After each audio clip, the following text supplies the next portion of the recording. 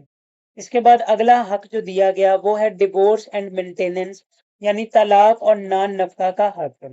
Islam introduced rules regarding the fair treatment of women in divorce, including financial support.